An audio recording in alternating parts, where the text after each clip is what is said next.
Welcome to GPT academy প্রিয় শিক্ষার্থীরা। আজকে আমি তোমাদের ষষ্ঠ শ্রেণীর রায় মার্টিন প্রশ্নবিচিত্রার থার্ড ইউনিট টেস্টের তোমাদের গণিতের যে মডেল স্কুলগুলো রয়েছে সেই মডেল স্কুলগুলো আমি আজকে শুরু করব।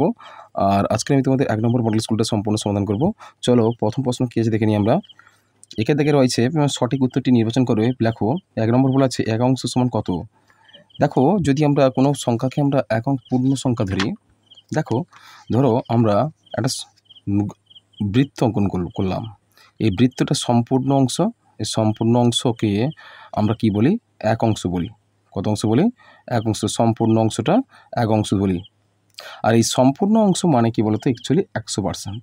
সম্পূর্ণ অংশ মানে কি? 100%। যদি এই বৃত্তকে আমরা 2 ভাগে ভাগ করি, তাহলে এক্ষেত্রে ভগ্নাংশ কী পাবো আমরা? দুটো অংশ, দু টুকরো করলাম, অর্থাৎ পুরো অংশকে আমরা কি দুটো অংশে ভাগ করলাম, অর্থাৎ 1/2 আর 1/2, অর্থাৎ দুটো অংশে ভাগ করলাম আমরা। এই দুটো অংশে ভাগ করলাম, এই দুটো অংশ হাফ মানে কি কোনো পূর্ণ সংখ্যার অর্ধেক মানে কি 1/2 হয়, কেমন? আর 1/2 1/2 যোগ করলে কিন্তু এক অংশ হয়, বোঝা গেছে? আর এই এক অংশ মানে কি জানি আমরা? 100%। আর হাফ মানে কি 50%, আর এই হাফ মানে কি 50%, বুঝেছে? তাহলে 50% কত হচ্ছে? 100%, বুঝেছে? চলো তাহলে অপশান নাম্বার কোনটা হবে সঠিক উত্তর তোমাদের? অপশান নাম্বার ডি সঠিক উত্তর হবে 100%।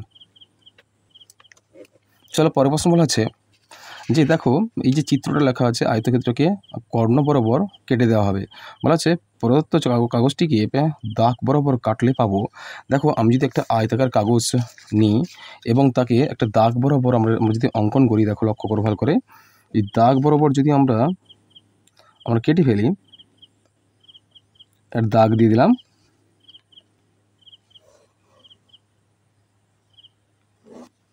এই দাগ দেখো, এই দাগ বরাবর যদি আমরা কেটে দিই আমরা কি পাবো?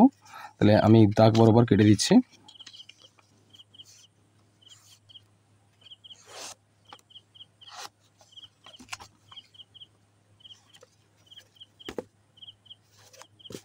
এই দাগ বরাবর কেটে দিলে কি পাবে তোমরা আমাকে কমেন্ট করে বলো। অপশান নম্বর দেওয়া আছে, অবশ্যই তোমরা অ্যান্সার দেখবে না দেখে অ্যান্সারগুলো দেওয়ার চেষ্টা করো।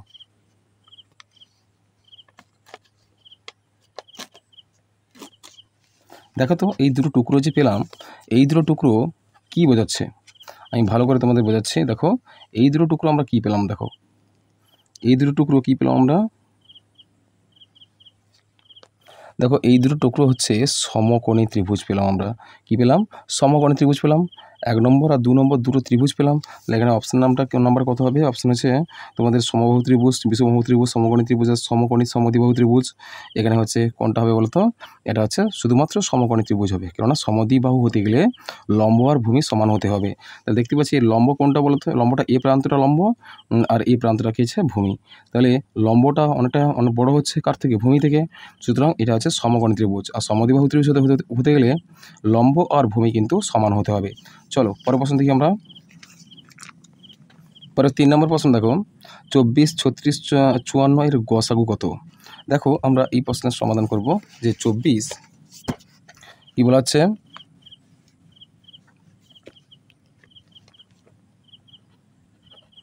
24 প্রশ্নটা ছিল তোমাদের 24, 36 আর 54, এদের গসাগু করতে হলে আমরা প্রথমে লসাগু আকারে করব। দেখো, 24, 36, 54 কোন সংখ্যা দ্বারা বিভাজ্য হবে? 2 দ্বারা বিভাজ্য হবে। 2 12, 12 দুগুণে 24, 36 18 দুগুণে 36, 54 2 আর 1 14, 7 27 দুগুণে 54। এবার দেখো, 12, 18, 27 কোন সংখ্যা দ্বারা বিভাজ্য হবে? 3 দ্বারা বিভাজ্য হবে। 3 4 12, 3 6 18, 3 9 27। আবার দেখো, এই নিচের সংখ্যাগুলো কোনো নির্দিষ্ট সংখ্যা দ্বারা বিভাজ্য হবে না, 3টে। আমরা জানি গসাগু করতে হলে কি প্রতিটা সংখ্যা যেন একটা নির্দিষ্ট সংখ্যা দ্বারা বিভাজ্য হয়। দেখতে পাচ্ছি আর 4 6 আর 9, 4 6 2 দ্বারা বিভাজ্য হলে 2 কিন্তু 9 দ্বারা বিভাজ্য হবে না, সুতরাং নিচেরগুলো বাদ যাবে। অর্থাৎ এই পাশের মানগুলো কী হবে? গসাগু। তাহলে অতএব গসাগু কত পেলাম? অতএব গসাগু পেলাম কত হচ্ছে? অতএব গসাগু সমান হচ্ছে 2 × 3 সমান হচ্ছে 6। গসাগু কত পেলাম আমরা? গসাগু পেলাম 6। চলো, এটা হচ্ছে তোমাদের সঠিক উত্তর, গসাগু হচ্ছে 6। তাহলে অপশান নাম্বার কোনটা হবে সঠিক উত্তর? অপশান সি সঠিক উত্তর হবে। পরের প্রশ্ন দেখো, পরের প্রশ্ন বলা হচ্ছে সরি 3 9 নয় 6 হবে, সঠিক উত্তর কত হবে? 6 হবে। দেখো 4 4.9 লিটার এবং 8.4 লিটারকে অনুপাতে প্রকাশ করে যে লঘু অনুপাত হবে তা হলো কোনটা বলো তো? 4.9 লিটার এবং 8.3 লিটারের অনুপাতে লিটারকে অনুপাতে প্রকাশ করে যে লঘু অনুপাত পাওয়া হবে তা লেখো। লঘু অনুপাতটা দেখো আমরা করছি, অর্থাৎ এখানে বলা হচ্ছে দেখো 4.9 ইস টু 8.4 একে আমরা সামান্য ভগ্নাংশে নিয়ে আসবো। 49/10 ইস টু আর 84/10।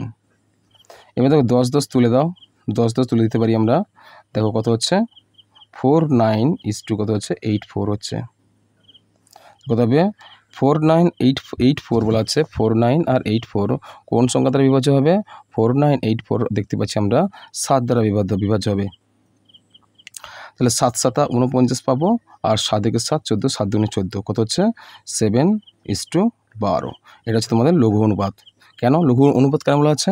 দেখো কোনো অনুপাতের পূর্বপদটা যদি ছোট হয় পরপদের তুলনায় যদি পূর্বপদ ছোট হয় সেক্ষেত্রে কি লঘু অনুপাত হয়। গুরু অনুপাত কখন হয়? যখন পূর্বপদ বড় হয় পরপদ ছোট হয় সেক্ষেত্রে কিন্তু গুরু অনুপাত হবে। এটা কিন্তু অ্যাকচুয়ালি কী হলো? লঘু অনুপাত হলো। তাহলে এটা হবে তোমাদের কোনটা সঠিক উত্তর? 7:12। কোনটা সঠিক উত্তর? 7:12 হচ্ছে ডির অপশানটা সঠিক হবে। চলো পরের প্রশ্ন দেখি আমরা। পরের প্রশ্ন বলা হচ্ছে কি দেখো, পরের প্রশ্ন বলা হচ্ছে 2010 সাল থেকে 2030 সাল পর্যন্ত লিপিয়ার ইয়ারগুলির সংখ্যা কত হবে? 2010 থেকে 2030 সাল পর্যন্ত লিপিয়ার ইয়ারগুলো কোনগুলো হবে? দেখো চলো আমরা 2010 থেকে 2030 সাল পর্যন্ত যদি সংখ্যাগুলো লিপিয়ার ইয়ার করি, আমরা জানি লিপিয়ার ইয়ার প্রতি 4 বছর অন্তর হয়ে থাকে। তাহলে শেষ লিপিয়ার ইয়ার কত সালে হয়েছিল? 2010 সাল থেকে বলা হচ্ছে 2010 সাল থেকে বলা হচ্ছে 2010 সাল থেকে 2030 সাল পর্যন্ত। 2030 সাল পর্যন্ত এর মধ্যে লিপিয়ার ইয়ারগুলো কোনগুলো পাবো? কোনো সংখ্যাকে যদি আমরা জোড় সংখ্যা বিজোড় সংখ্যা নয়, জোড় সংখ্যা যদি আমরা 4 বা 400 দিয়ে ভাগ করি, সেক্ষেত্রে যদি ভাগশেষ না থাকে ধরে নিতে হবে সেটা হচ্ছে লিপিয়ার ইয়ার। 2010 সাল কি লিপিয়ার ইয়ার? 2010 সাল থেকে আমরা শুরু করব। 2010 সাল থেকে শুরু করলে দেখতে পাবো আমরা 2010 সালকে আমরা যদি 4 দ্বারা বিভাজ্য করি, দেখি 4 5 20, 1 নামলো 4 0 0 0 নামাও 10, অর্থাৎ 4 দুগুণে 8। আর 2010 সালটা কিন্তু লিপিয়ার ইয়ার নয়, 2010 সালটা জোড় সংখ্যা। এর পরের সংখ্যা হচ্ছে 2011 কিন্তু বিজোড় সংখ্যা, সুতরাং 2012 হবে জোড় সংখ্যা। 2012কে যদি আমরা 4 দ্বারা বিভাজ্য করি, দেখি বিভাজ্য হয় কিনা। 2 4 8, 4 দুগুণে 8, আচ্ছা 2 1 2, 2 1 2 পেলাম। আচ্ছা সরি 4 দ্বারা বিভাজ্য করব, 4 দ্বারা। আচ্ছা 4 5 20 পাচ্ছি, 4 5 20, আর 12 1 নামলো 0 দিয়ে 2 নামাও, তাহলে 4 3 12, অর্থাৎ 2012 সালটা কিন্তু লিপিয়ার ইয়ার। 2012 সাল থেকে লিপিয়ার ইয়ার শুরু হয়েছে। 2010 সালের মধ্যে 2010 সালের থেকে 2030 সাল এর মাঝে যতগুলো সাল আছে সবগুলো তো সম্ভব নয় আমরা 4 দ্বারা বিভাজ্য করা। তখন তোমাদের ধরে নিতে হবে কি 2012 সাল থেকে যখন লিপিয়ার ইয়ার শুরু হয়েছে, 2012 সাল থেকে যখন লিপিয়ার ইয়ার শুরু হয়েছে, প্রতি 4 বছর অন্তর লিপিয়ার ইয়ার হয়। 2012 সাল যদি লিপিয়ার ইয়ার হয়, এর পরে লিপিয়ার ইয়ার হবে 2016 সাল। 2016 সাল পাবো। তারপরে 4 বছর অন্তর্গত হচ্ছে 2020 সাল, তারপরে হচ্ছে 2024 সাল, তারপরে 2028 সাল, তাহলে 2032 সাল। তাহলে এবার আমরা কটা দেখি, 32 সালটা আমরা 30 সাল পর্যন্ত বলেছে, 2030 সাল পর্যন্ত বলা হয়েছে, তাহলে 32টা বাদ যাবে। কটা পেলাম আমরা? 1 2 3 4 5, মোট 5টা লিপিয়ার ইয়ার পাবো 2010 থেকে 2030 মধ্যে। লিপিয়ার ইয়ার সংখ্যা কত হচ্ছে? তোমাদের অপশান নাম্বার কোনটা সঠিক উত্তর হবে? অপশান নাম্বার হবে তোমাদের দেখতে পাচ্ছি 5টা, অপশান নাম্বার হচ্ছে সি, সঠিক উত্তর 5। তারপরে প্রশ্ন দেখো 5 কমপ্লিট হয়ে গেছে। 6 দেখো এক্স এর 3 গুণের সঙ্গে কত 8 বিয়োগ করলে, এক্স এর 3 গুণের সঙ্গে 8 বিয়োগ করলে কোন বীজগাণিতিক সংখ্যামালাটি পাবো? দেখো এক্স এর 3 গুণের সঙ্গে 8 বিয়োগ করলে কোন বীজগাণিতিক সংখ্যামালাটা পাবো? তাহলে চলো এক্স এর 3 গুণ কী বলা হচ্ছে আমাদের? বলা হচ্ছে এক্স এর 3 গুণের সঙ্গে 8 বিয়োগ করতে বলা হচ্ছে। এক্স এর 3 গুণ মানে কি কত হবে? এক্স এর 3 গুণ এক্স এর 3 গুণের সঙ্গে কত বিয়োগ করব? 8 বা এক্স এর 3 গুণের সঙ্গে 8 বিয়োগ করব সমান হচ্ছে 3x হবে 3x মাইনাস 8 3x মাইনাস 8। তাহলে এটা কোনটা সঠিক উত্তর হবে দেখো যে 3x মাইনাস 8 হচ্ছে প্রথমটা সঠিক উত্তর হবে 3x মাইনাস 8। এক্স এর 3 গুণ অর্থাৎ 3x আর বিয়োগ করতে বলছে 8 অর্থাৎ 3x বিযুক্ত 8 হল কত হবে 3x বিযুক্ত 8 অপশন নাম্বার এটা সঠিক উত্তর হবে। চলো পরের প্রশ্ন দেখি আমরা। পরের প্রশ্ন বলা হচ্ছে যে 2 দিকে চলে এলাম আমরা। তাহলে 1 নম্বর প্রশ্ন দেখো পরস্পর দুটি মৌলিক সংখ্যার লসাগু কত হবে। দেখো পরস্পর দুটি মৌলিক সংখ্যার লসাগু কত হয়, সংখ্যা দুটির গুণফল হয়। তাহলে আমাদের উত্তরটা কি হবে, পরস্পর দুটি মৌলিক সংখ্যার লসাগু হবে সংখ্যা দুটির গুণফল, সংখ্যা দুটির গুণফল, বুঝছে। আর তারপরে আরেকটা মনে রাখবে, আর পরপর মৌলিক সংখ্যার গসাগু কত হবে, সর্বদা 1 হবে, এটাও তোমরা মনে রাখো। 2 থেকে প্রশ্ন দেখো 1/1/5কে সামান্য ভগ্নাংশ লেখ সংখ্যাটিকে শতকরায় পরিণত করো। তাহলে 1/1/5কে যদি শতকরায় পরিণত করতে বলা হয় তখন কি 100 দিয়ে গুণ করবো আমরা।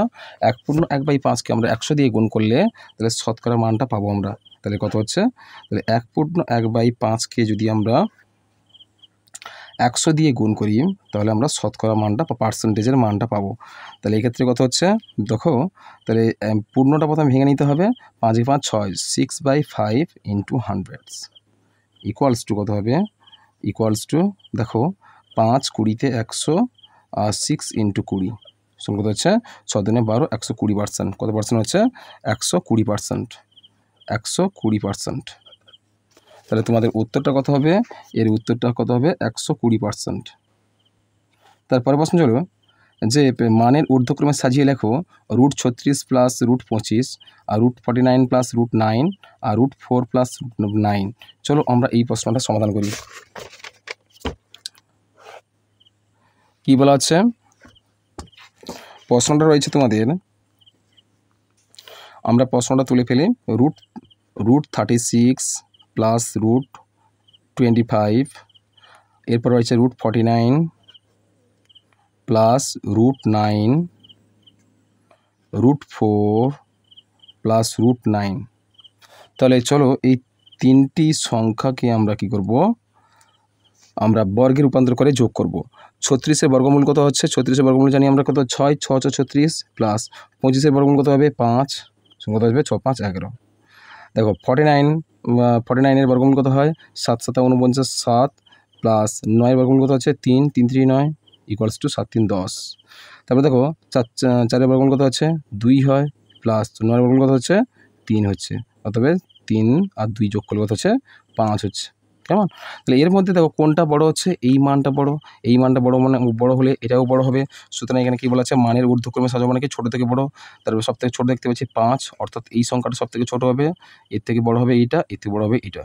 তাহলে কী পাবো আমরা, তাহলে মানের ঊর্ধ্বক্রমে সাজালে আমরা পাবো যে ছোট থেকে বড় অর্থাৎ √4 প্লাস √9 লেস দ্যান √49 প্লাস √9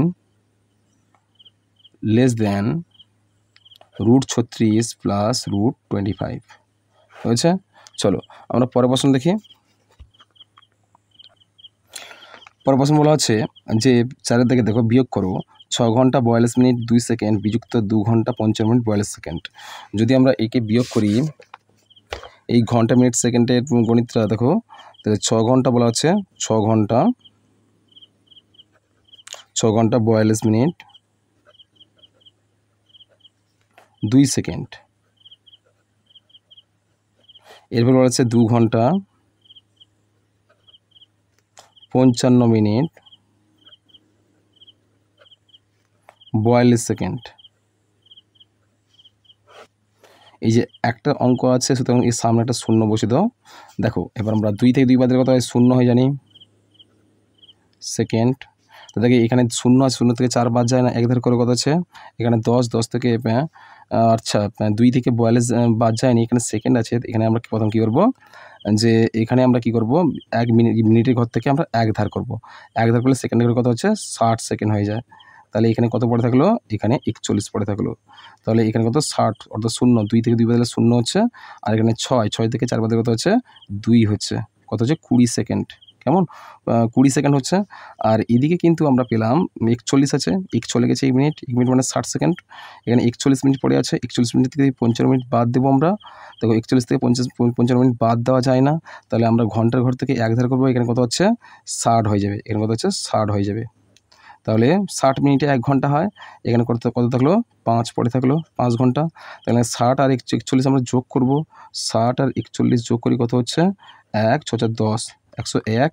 আর এখানে কত বাদ দেবো 55 বাদ দেবো, 55 বাদ দিলে কত হবে, এখানে 1 ধার করে 10, 10 থেকে 1 ধার করে 11, 11 থেকে 5 বাদ দিলে কত হচ্ছে 6, আর এখানে কত হচ্ছে 9, 9 থেকে 5 বাদ দিলে কত হচ্ছে 4, 5 4 9, 46 সেকেন্ড। কত সেকেন্ড হলো 46 সেকেন্ড, সরি 46 মিনিট। তারপরে ঘন্টা, সোজা ঘন্টা লেখো, তারপরে এখানে 5 থেকে 2 বাদ দাও, কত হচ্ছে 3, কত হচ্ছে 3 ঘন্টা 46 মিনিট, 3 ঘন্টা 46 মিনিট 20 সেকেন্ড, 3 ঘন্টা 46 মিনিট 20 সেকেন্ড। চলো পরের প্রশ্ন দেখি আমরা। পরের প্রশ্ন বলা আছে 5 দাগের প্রশ্ন দেখো, 4 10 6 25 সংখ্যাগুলি দিয়ে যে 4টি সমানুপাত গঠন করা যাবে তাদের যে কোনো 2টি সমানুপাত গঠন করে দেখাও। তাহলে 4 10 6 15 এই 4টি সংখ্যার সমানুপাতগুলো হবে গঠন করলে আমরা এইভাবে পাবো। দেখো 2টি সমানুপাত হতে পারে, এক্ষেত্রে হবে, দেখো সংখ্যাগুলো কী কী প্রথমে টুকে ফেলি আমরা। বলা হচ্ছে 4 10 6 15। তাহলে এই সংখ্যাগুলোকে যদি আমরা অনুপাতে প্রকাশ করি সেক্ষেত্রে হবে, দেখো 4 10 আর 6 15। এক্ষেত্রে দেখো আমরা দুটো করে যদি সমানুপাত গঠন করি, 4-এর সঙ্গে কী হচ্ছে, 4-এর সঙ্গে যদি আমরা 10 করি বা 4-এর সঙ্গে যদি 6 করি, এর অনুপাতগুলো কী হতে পারে কিনা দেখো। দেখো প্রথমে আমরা 4-এর সঙ্গে 6 করি, তাহলে 4:6 হলে আর 10:15 হলে, তাহলে এক্ষেত্রে অনুপাতটা কী হচ্ছে দেখো আমরা কাটাকাটি করি, কত হচ্ছে 2 আর 6, 2 দুগুণে, আচ্ছা 2 দুগুণে 4 আর 2 3 6, আর এখানে 5 আর 15 হচ্ছে, তাহলে 10 আর 15 বা 5 দ্বারা বিভাজ্য হবে, 5 দুগুণে 10 আর 5 3 15। তাহলে কী পেলাম আমরা 2:3 পেলাম, 2:3 পেলাম। তাহলে একটা সমানুপাত হয়েছে, বুঝেছ? তাহলে সমানুপাত কী হবে প্রথমে, তাহলে এই অনুপাতটা কী হবে, তাহলে 4:6 10:15। এটা একটা জোড় হলো, একটা সমানুপাত হলো। আবার এই 4টি সংখ্যা দিয়ে আরেকটা সমানুপাত যদি আমরা গঠন করি, তারপরে হবে দেখো এদিকে এক্ষেত্রে হবে 4 ছিল, আমরা কি করব 4 10 করতে পারি, দেখি 4 10 করে হয় কিনা। 4 আর 10, আচ্ছা 4:10 আবার 6:15। তাহলে দেখি আমরা 4 আর 10 2 দ্বারা বিভাজ্য হবে, 2 দুগুণে 4, 2 5 10, আর এখানে 2 3 দুগুণে 6 আর 3 5 15, কত হলো 2:5, 2:5। তাহলে সমানুপাত গঠন করা হয়েছে, তাহলে 4:10 6:15, বুঝছে? এই পূর্বপদের অনুপাত আর পরপদের অনুপাত কিন্তু দুটো কিন্তু সমান হচ্ছে, আমি প্রমাণ করে দেখিয়ে দিয়েছি। এই দুটো অনুপাত যে সমান হচ্ছে আমি প্রমাণ করে দেখিয়ে দিলাম তোমাদের, বুঝতে পেরেছো আশা করি। চলো পরের প্রশ্ন দেখি আমরা। পরের প্রশ্ন কী বলা আছে, সরল করো বলা আছে। যে 6 নম্বর প্রশ্ন দেখো, যে -11 + 2 18 + -16, তাহলে একে আমরা যদি সরল করি, এক্ষেত্রে দেখো আমরা যদি প্রথমে সংখ্যাটা তুলে ফেলি, তাহলে মানটা কেমন হবে, বলা হচ্ছে -11 + 18, তারপরে প্লাস -16 = -11 + 18 + -16 হয়ে গেছে। তাহলে এই ক্ষেত্রে হবে দেখো যে -11 প্লাসে +18 প্লাস মাইনাসে -16। আচ্ছা, এবার চলো আমরা এই সাইনের গণিতগুলো করতে হলে সাইনের তুলনা তো অবশ্যই আমরা জানি, প্লাসে কী হয় প্লাস হয়, মাইনাসে কী হয় মাইনাস, প্লাস মাইনাসে মাইনাস, আর মাইনাস প্লাসে কী হয় মাইনাস। এই অনুপাতের তুলনাটা তোমরা অবশ্যই ভালো করে প্র্যাকটিস করবে, বুঝেছো? এবার -11 + 18 -16 আমরা কী করবো, প্রথম দুটো করে সংখ্যার নিচে দাগ দেবো কি, যোগ +18 -11, 18 থেকে 11 যদি বাদ দিই কত হচ্ছে, 18 থেকে 11 বাদ দিলে কত হচ্ছে 7, কত হচ্ছে 7 + 7, আর -16 হচ্ছে -16 কত হচ্ছে, তাহলে +7 থেকে -16, আচ্ছা -16 থেকে +7 বাদ দিলে 16 থেকে 7 বাদ দিলে কত হচ্ছে, তাহলে 16 থেকে 7 বাদ দিলে কত হবে, 9 হবে, 9 7 16, 9 -9, তাহলে কত হবে উত্তর তোমাদের, এক্ষেত্রে উত্তর হবে -9। চলো পরের প্রশ্ন দেখি আমরা, এর উত্তর হচ্ছে -9। পরের প্রশ্ন দেখি 7 থেকে প্রশ্ন দেখো, পি এর 10 গুণের সঙ্গে 7 এর সমষ্টিকে চিহ্ন এবং প্রতীক দিয়ে বীজগাণিতিক সংখ্যামালায় প্রকাশ করো। চলো বলছে পি এর 10 গুণের সঙ্গে 7 এর সমষ্টিকে চিহ্ন এবং প্রতীক দিয়ে 7 এর সমষ্টির সঙ্গে একে চিহ্ন প্রতীকের সাহায্যে আমাদেরকে দেখাতে বলা হচ্ছে যে এর মানটা কত হবে। তাহলে পি এর 10 গুণ মানে কি জানি আমরা, যদি পি এর 10 গুণ, আচ্ছা গুণিতক 10, পি এর 10 গুণ বলা হচ্ছে পি ইন্টু 10, তাহলে পি এর 10 গুণ বলা হচ্ছে, এর সঙ্গে কি বলা হচ্ছে 7 এর সমষ্টি মানে কি জানি যোগ +7, তাহলে এইকে আমরা এইভাবে লিখতে পারি যে পি ইন্টু 10, অর্থাৎ আমরা জানি গুণের সময় চল সংখ্যা ধ্রুব সংখ্যা গুণের সময় প্রথমে কিন্তু ধ্রুব সংখ্যা হয়, তাহলে 10p অর্থাৎ 10p হলো, 10p মানে কি পি ইন্টু 10p +7, এটা হচ্ছে তোমাদের সঠিক উত্তর। কেমন, বেশ। চলো পরের প্রশ্ন দেখি আমরা, 8 থেকে প্রশ্ন দেখো, প্রদত্ত জ্যামিতিক আকারটির পরিসীমা নির্ণয় করো। দেখো এই যে জ্যামিতিক চিহ্নের আকারগুলো আছে, যতগুলো প্রান্ত আছে, যতগুলো ধার আছে, সব ধারগুলো কী করবে, যোগ করবে। এই যে কোনো জ্যামিতিক চিহ্ন হোক না কেন, তার সমস্ত প্রান্তগুলো যোগ করলে যোগফলের বা সমষ্টি কী হবে, সমস্ত প্রান্তগুলো বা ধারগুলোর যোগফল হবে কি, তার পরিসীমা। এখানে প্রথমে পাচ্ছি কি, তাহলে এই জ্যামিতিক চিহ্নের প্রথমে পাচ্ছি এই দিকটা ছিল 5 সেমি, নিচে রাউন্ড টানো, তাহলে রাউন্ড টেনে তোমরা এদিকে নিয়ে যাও একটা, আবার এদিকে নিয়ে আসো, এরকম চিহ্ন একটা রয়েছে, এদিকটা 5 সেমি, এদিকটা 10 সেমি, আচ্ছা এদিকটা 25 সেমি, এদিকটা 5 সেমি, এই টোটাল 30 সেমি, এটা হচ্ছে 15 সেমি। তাহলে এই টোটাল মানগুলো কী করবে, তোমরা যোগ করবে। প্রথম কী ছিল, 15 ছিল, তারপর 30, তারপরে হচ্ছে 5, তারপরে 25, তারপরে 10, তারপরে 5, কত পেলাম, 1 2 3 4 5, 15, আচ্ছা 15 30 5 25 10 5, চলো আমরা যোগ করি, যোগফল হবে তার সমস্ত এই জ্যামিতিক চিহ্নের তার টোটাল পরিসীমা, এল আকৃতি জ্যামিতিক চিহ্নের তার মোট পরিসীমা বা ধারগুলির যোগফল হচ্ছে পরিসীমা। আমরা যোগ করি, 5 5 10 5 3 5 20 20 শূন্য হাতে হচ্ছে 2 2 3 4 5 5 3 8 1 9, কত 90 সেমি, কত সেমি হচ্ছে 90 সেমি হচ্ছে। তাহলে এর পরিসীমা কত হলো, এর পরিসীমা হচ্ছে 90 সেমি। পরের প্রশ্ন দেখি আমরা, শূন্যস্থান পূরণ করো, বলা হচ্ছে শূন্যস্থান পূরণ করো। কী বলা আছে শূন্যস্থানে, দেখো 60 ডিগ্রি 60 ডিগ্রি কোণ সম্পন্ন ত্রিভুজটিকে বাহু অনুসারে বলে কোন ত্রিভুজ বলা হয়, বাহু অনুসারে সমবাহু ত্রিভুজ বলা হয়। কী ত্রিভুজ বলা হয়, সমবাহু বা সমদ্বিবাহু বলা হয়। আর দেখো তাহলে এখানে সমবাহু যদি হয়, সমবাহু ত্রিভুজ বলা হবে, তাহলে 60 ডিগ্রি কোণ সম্পন্ন ত্রিভুজটিকে বাহু অনুসারে সমবাহু ত্রিভুজ বলা হয়। এর পরেটা কিন্তু সমদ্বিবাহু ত্রিভুজ হবে।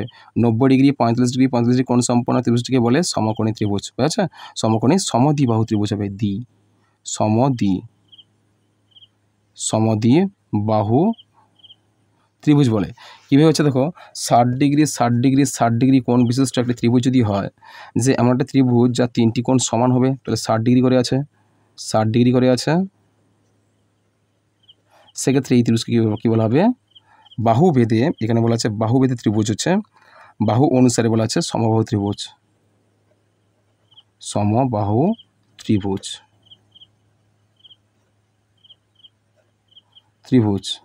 আর যদি কোণ ভেদে হতো তাহলে কী হতো, সূক্ষ্মকোণী ত্রিভুজ হতো। যদি কোণ ভেদে এই ত্রিভুজটা কী হতো, কোন ভেদে ত্রিভুজ হলে এটা সূক্ষ্মকোণ ত্রিভুজ হতো, যেহেতু এটা বাহু ভেদে বলা হচ্ছে সুতরাং এক্ষেত্রে হবে সমবাহু ত্রিভুজ। বোঝা যাচ্ছে? আবার একটা বলেছে 90 ডিগ্রি বলেছে, একটি 90 ডিগ্রি সমান একটি সমকোণ হতে হবে। যে ত্রিভুজের একটি কোণ সমকোণ সেই ত্রিভুজকে আমরা সমকোণী ত্রিভুজ বলা হয়। তাহলে এই কোণটা সমকোণ মানে কি জানি আমরা 90 ডিগ্রি। যে ত্রিভুজের একটি কোণ সমকোণ তাকে সমকোণী ত্রিভুজ বলা হয়। আবার বলেছে অপর দুটো সূক্ষ্মকোণের মান অলরেডি বলে দেওয়া হয়েছে, সেটা হচ্ছে তোমাদের 45 ডিগ্রি করে। তাহলে এই কোণের মান হচ্ছে 45 ডিগ্রি, আবার এই কোণের মান কত হচ্ছে 35 ডিগ্রি। আর এই সমকোণ সমধর্মী দেখো এই ত্রিভুজের অর্থাৎ সমকোণী ত্রিভুজের সূক্ষ্মকোণদ্বয় সমান হচ্ছে, অর্থাৎ সূক্ষ্মকোণদ্বয় সমান হলে তার সন্নিহিত বাহুদ্বয় কি পরস্পর সমান হবে, অর্থাৎ এই দুটো বাহু পরস্পর সমান হবে, অর্থাৎ দুটো বাহু সমান, অর্থাৎ দ্বিবাহু ত্রিভুজ সমদ্বিবাহু ত্রিভুজ হবে, অর্থাৎ সমকোণী এর উত্তর হবে সমকোণী সমদ্বিবাহু ত্রিভুজ, সমকোণী সমদ্বিবাহু ত্রিভুজ। বুঝেছে? সমকোণী সমদ্বিবাহু ত্রিভুজ। চলো পরের প্রশ্ন, পরের প্রশ্ন কি বলা হচ্ছে, যে কোনো 5টি প্রশ্নের উত্তর দাও। তোমাদের পাড়ার গ্রন্থাগারী সদস্যদের প্রত্যেককে সদস্য সংখ্যার সমান সংখ্যক চাঁদা দেওয়ায় মোট 729 টাকা চাঁদা উঠেছে। গ্রন্থাগারের সদস্য সংখ্যা কত? চলো আমরা এই প্রশ্নটা সমাধান করি। তাহলে কি বলছে, আমাদের পাড়ার গ্রন্থাগারের সদস্যদের প্রত্যেককে সদস্য সংখ্যার সমান সংখ্যক চাঁদা দেওয়ায় মোট কত টাকা উঠেছে? 229 টাকা চাঁদা উঠেছে। তো গ্রন্থাগারের সদস্য সংখ্যা কত হবে এটা আমরা নির্ণয় করব। কীভাবে নির্ণয় করব? এটা হচ্ছে বর্গমূলের আকৃতিতে এটা নির্ণয় করবে। প্রথমে তোমরা লিখবে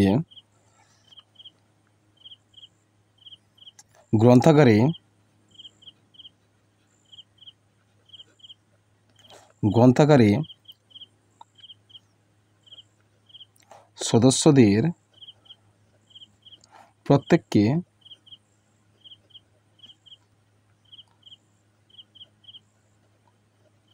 সদস্য সংখ্যার সমান সংখ্যক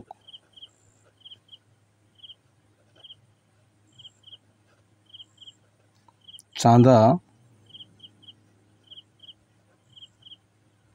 দিয়েছে। যেহেতু মোট চাঁদা উঠেছে, মোট চাঁদার কত হচ্ছে 729।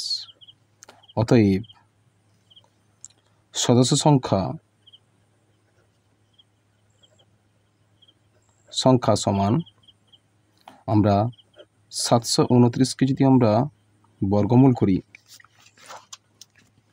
দেখো আমি ভাগ পদ্ধতিতে বর্গমূল করছি। 729কে যদি আমরা বর্গমূল করি, প্রথমে আমরা কি করব, শেষ থেকে দুটো করে সংখ্যার নিচে দাগ দেবো, অঙ্কের নিচে দাগ দেবো। দেখছি প্রথম অঙ্কটা 7 কোন বর্গের নাম থেকে কাটবে? দেখো 7 2 দুগুণে 4, 3 3 9, বেশি হচ্ছে 2 দুগুণে 4 হচ্ছে, কত নামবে? 3 নামবে, আর 2 আর 9। এই সংখ্যাটা একটু ফাঁকা দিয়ে দূরে 2 বসাও। এখানে এমন কোনো বর্গের নাম তা দেখো টোটাল সংখ্যাটা বসবে। শেষে দেখতে পাচ্ছি 9 আছে। 9 আছে মানে কি আমাদের ধরে নিতে হবে 9টা কোন সংখ্যা দ্বারা বিভাজ্য হবে? 3 দ্বারা আর 7 দ্বারা বিভাজ্য হবে। 3 3 9 আর 7 7 49। এই 9টা দেখো এই সংখ্যার শেষের অঙ্ক দেখো 9, এই 9টা 3-এর বর্গে পাবো আমরা, আর 3-এর বর্গে 9 পাবো, আর 7-এর বর্গে 9 পাবো। 7 7 49, তাহলে 9 আছে। আমরা যদি 3 দিয়ে বসাই তাহলে 23 3 কত? 329 হবে না। তাহলে 7 দিয়ে যদি 7 যদি আমরা বসাই তাহলে 7 বসালে এখানে কত হচ্ছে? 27 হচ্ছে। 27 7 কত হচ্ছে? 329 হচ্ছে। তাহলে উত্তর কত হলো? 27। তাহলে 729-এর বর্গমূল কত হলো? 27। বুঝেছে? 27। তাহলে শুধু সদস্য সংখ্যা কত হবে? 27 জন হবে। বুঝেছে? চলো পরের প্রশ্ন কি আছে দেখি আমরা।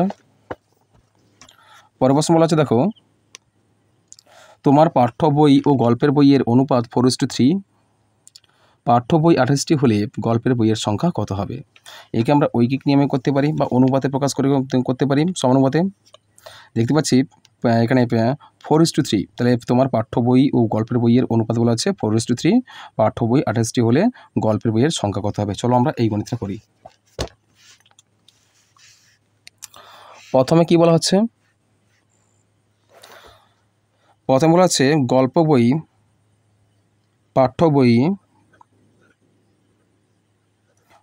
বই ও গল্প বা গল্পের বইয়ের অনুপাত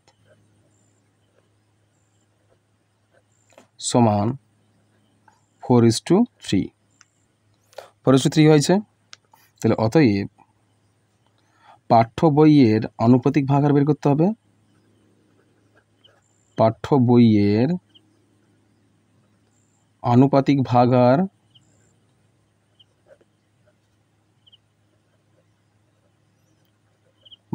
সমান, প্রথমটা পাঠ্য বই আর পরেরটা গল্পের বই, তাহলে 4/4 + 3 সমান কত হচ্ছে 4/7। তারপর হচ্ছে গল্পের বইয়ের আনুপাতিক ভাগাহার, গল্পের বইয়ের আনুপাতিক ভাগাহার কত হবে সমান 3 নিচের সংখ্যাগুলো যোগ করো, কত হচ্ছে 4 + 3 সমান 3/4 3 7 7। তাহলে এবার লিখবে পাঠ্য বই কতগুলো আছে, পাঠ্য বই 28টি আছে। তাহলে পাঠ্য বই বলা আছে 28টি, গল্পের বইয়ের সংখ্যা কত হবে? তাহলে আমরা প্রথমে ধরে নেব আচ্ছা বলা হচ্ছে পাঠ্য বইয়ের সংখ্যা হচ্ছে 28টি, গল্পের বইয়ের সংখ্যা বের করতে হবে। তাহলে এখানে আমরা লিখতে পারি, ধরি মোট বইয়ের সংখ্যা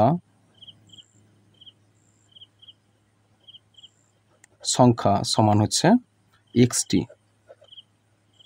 তাহলে এবার আমরা লিখতে পারি, তাহলে xটি বইয়ের মধ্যে লেখো, xটি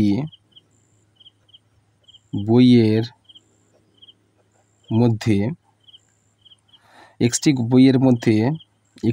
মধ্যে পাঠ্য বইয়ের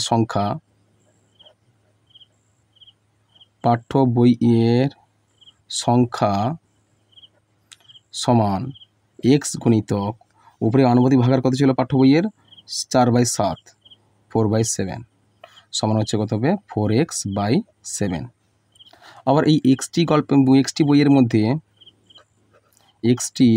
বইয়ের মধ্যে পাঠ্য বইয়ের সংখ্যা কত হবে, তাহলে x গুণিতক কত হচ্ছে 3/7 সমান কত হচ্ছে 3x/7।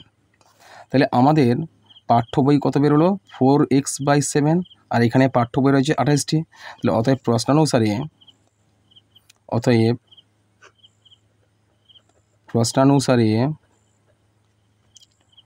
4x/7 = কত হচ্ছে 28, বা 4x = 28 গুণিতক 7, বা x = 28 গুণিতক 7/4 7×4 = 28 সমান কত হচ্ছে 7×7 = 49। কতটি 49টি। তাহলে x এর মান কত বেরোলো, অতএব x = কত হলো 49টি। তাহলে x মানে কি মোট বইয়ের সংখ্যা, অতএব মোট বইয়ের সংখ্যা কত হবে, বইয়ের সংখ্যা 49টি। মোট বই মানে কি পাঠ্য বই আর গল্পের বই, তাহলে 49টি। অতএব গল্পের বইয়ের সংখ্যা কত হবে, গল্পের বইয়ের সংখ্যা সমান, তাহলে মোট বই থেকে যদি আমরা পাঠ্য বই বাদ দিই, কত হচ্ছে 28টি পাঠ্য বই বাদ দিই, তাহলে সেক্ষেত্রে হবে 49 থেকে যদি আমরা 28 বাদ দিই কত হবে, সেক্ষেত্রে 12 হবে। 49 থেকে 28 বাদ দিলে কত হবে, 49 থেকে 28 বাদ দিলে কত হচ্ছে 21, কত হচ্ছে 21টি। গল্পের বইয়ের সংখ্যা কত হবে 21টি, অতএব গল্পের বইয়ের সংখ্যা কত হচ্ছে 21টি। কেমন? চলো পরের প্রশ্ন দেখি আমরা। পরের প্রশ্নগুলো হচ্ছে 4টি ঘন্টা 45 মিনিট, 1 ঘন্টা 15 মিনিট এবং 1 ঘন্টা 30 মিনিট অন্তর বাজে। বেলা 12টায় ঘন্টাগুলি একসঙ্গে বাজার ঠিক কতক্ষণ পরে আবার একসঙ্গে বাজবে? চলো আমরা এই প্রশ্নের সমাধান করি। এখানে তোমাদের লক্ষ্য রাখতে হবে যে যতগুলো সময় একক আছে সেক্ষেত্রে সমস্ত এককগুলোকে একটাই একক নিয়ে আসতে হবে। এখানে মিনিট আর ঘন্টা দুটো আছে, এক্ষেত্রে সমস্ত মানগুলোকে মিনিটে নিয়ে আসবে। প্রথমে বলা আছে 4টি ঘন্টা যথাক্রমে 4টি ঘন্টা যথাক্রমে প্রথমটা হচ্ছে 45 মিনিট, 45 মিনিট একটা পাচ্ছি আমরা। 45 মিনিট মানে তোমরা 45 মিনিট জানো। আমরা সমস্ত একককে একটাই নির্দিষ্ট এককে নিয়ে আসছি, অর্থাৎ কোনটা হবে মিনিটে নিয়ে আসছি, 45 মিনিট। তারপর আছে 1 ঘন্টা। আমরা 1 ঘন্টা মানে কত জানি? 1 ঘন্টা সমান হচ্ছে 60 মিনিট। তারপর আছে 1 ঘন্টা 15 মিনিট। 1 ঘন্টা 15 মিনিট মানে কত হচ্ছে? 60 আর 15 যোগ করলে হচ্ছে 60 আর 15 যোগ করলে কত হচ্ছে? 60, 10, 70, 75, 75 মিনিট। তাহলে হচ্ছে 1 ঘন্টা 30 মিনিট।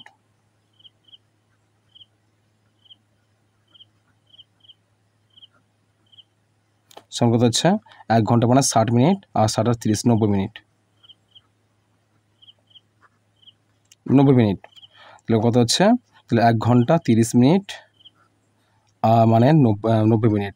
60 মানে 60 ঘন্টা, 60 মিনিট মানে 60 মিনিট, 1 ঘন্টা মানে 60 মিনিট, 30 মিনিট কত হচ্ছে? 60 30 কত হচ্ছে? 90। তাহলে আমরা কী পেলাম?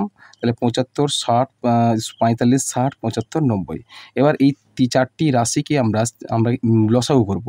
দেখো 45, 60, 75, 90 লসাগু করব। দেখি আমরা এই 4টি সংখ্যা কোন সংখ্যা দ্বারা বিভাজ্য হবে। দেখি প্রথমে দেখতে পাচ্ছি সবগুলো 5 দ্বারা বিভাজ্য হবে। 5 9 45, আচ্ছা 5 একে 5 10, 5 দুগুণে 10, 12 5 60, 5 এ 5 2 25, 5 5 25, 15 5 75, আর 15 6 90। আচ্ছা 5 একে 5 4 40, 4 40, 5 8 40, 18 5 90। তাহলে এবার দেখো, এবার আবার 3 দ্বারা বিভাজ্য হবে। 3 3 9, আর 3 4 12, আর 3 5 15, আর 3 6 18। আবার এই 4 আর 6 2 দ্বারা বিভাজ্য হবে। 3 2 দুগুণে 4, 5 2 3 6। অতএব কী পেলাম আমরা? অতএব লসাগু, অতএব 45 মিনিট, 60 মিনিট, আর 75 মিনিট, আর 90 মিনিট এর লসাগু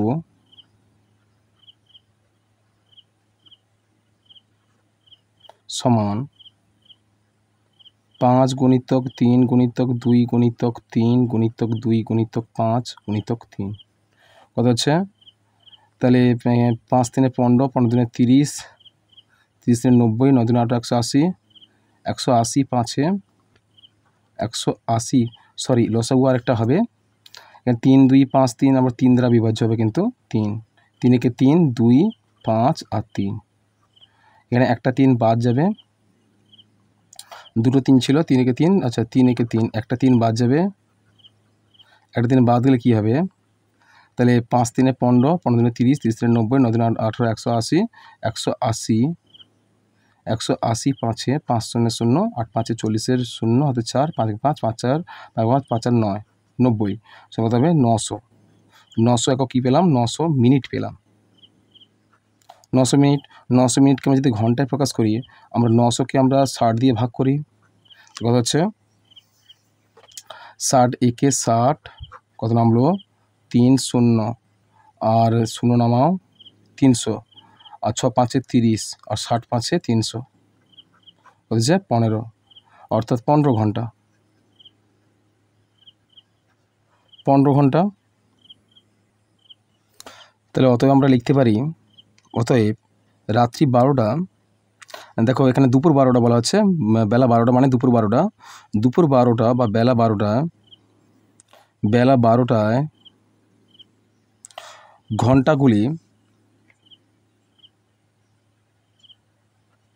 ঘন্টাগুলি একসঙ্গে বাজার পর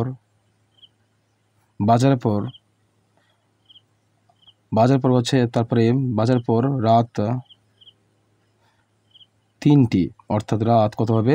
বাজার পর আবার একসঙ্গে বাজবে, লেখো বাজার পর আবার একসঙ্গে বাজবে। তাহলে দুপুর 12টার পর 15 ঘন্টা পর বাজবে।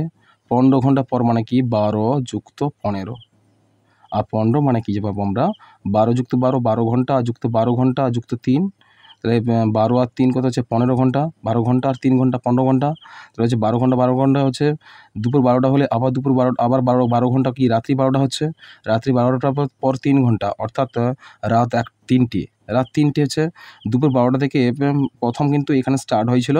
আবার রাত্রি অর্থাৎ 15 ঘন্টার পর মানে কি 15কে আমরা যদি 12 যুক্ত 3 করি, 12 মানে 12 ঘন্টা আর যুক্ত 3 ঘন্টা, 12 ঘন্টা মানে রাত্রি 12টা হচ্ছে, তো 3 ঘন্টা হচ্ছে, তো কত হচ্ছে রাত 3টে, সমান কত হচ্ছে 12টা যুক্ত 3 সমান কত হচ্ছে রাত 3টে, বাজবে রাত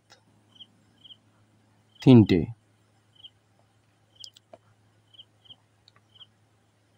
রাত 3টে। চলো পরের প্রশ্ন দেখি আমরা। পরের প্রশ্ন বলা হচ্ছে যে তোমাদের পরিবারের মোট মাসিক খরচের 4,750 টাকা খাওয়ার জন্য ব্যয় হয় এবং অন্যান্য খরচ হয় 5,900 টাকা। যদি খাওয়ার খরচ 10% বাড়িয়ে অন্যান্য খরচ 16% কমানো হয়, তাহলে মোট মাসিক খরচ বাড়বে না কমবে, হিসাব করে দেখো। তাহলে আমাদের পরিবারে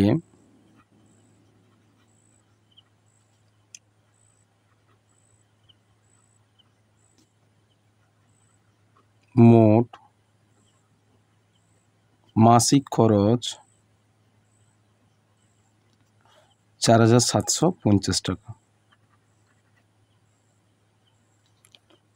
50 টাকা খাওয়ার জন্য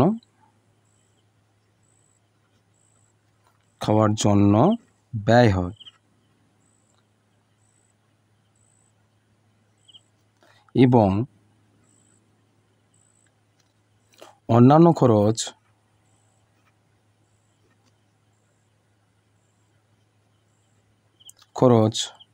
হয় 5,900 টাকা। তাহলে অন্যান্য খরচ ব্যয় হয় কত 5,900 টাকা, কত হচ্ছে 5,900 টাকা। তাহলে এবার আমি লিখব,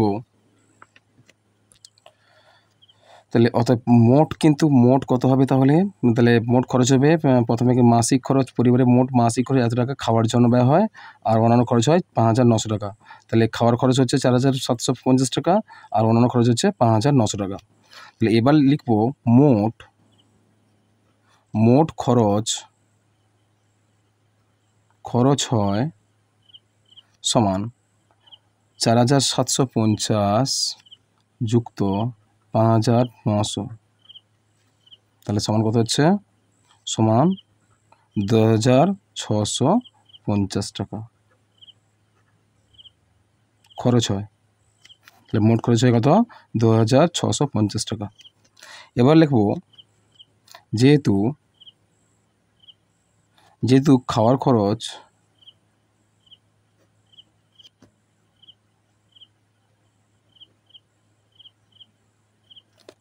খাওয়ার খরচ 10% বাড়লে খরচ বাড়িয়ে, তাহলে 10% মানে কি আমরা জানি 10/100, তাহলে খরচ বাড়বে কত হবে আমরা 4,750 গুণিতক 10/100, আমরা 0 কেটে দেবো, উপর নিচে কেটে দেবো, বেশ কত থাকলো সমান 475 ইন্টু 1, কত হচ্ছে সমান 475 টাকা। 475 টাকা কী বেরোলো, খাওয়ার খরচ 10% বাড়লে খরচ বাড়বে কত হবে, এখানে খরচ বাড়ছে কত হবে 475 টাকা বাড়ছে। তাহলে অতএব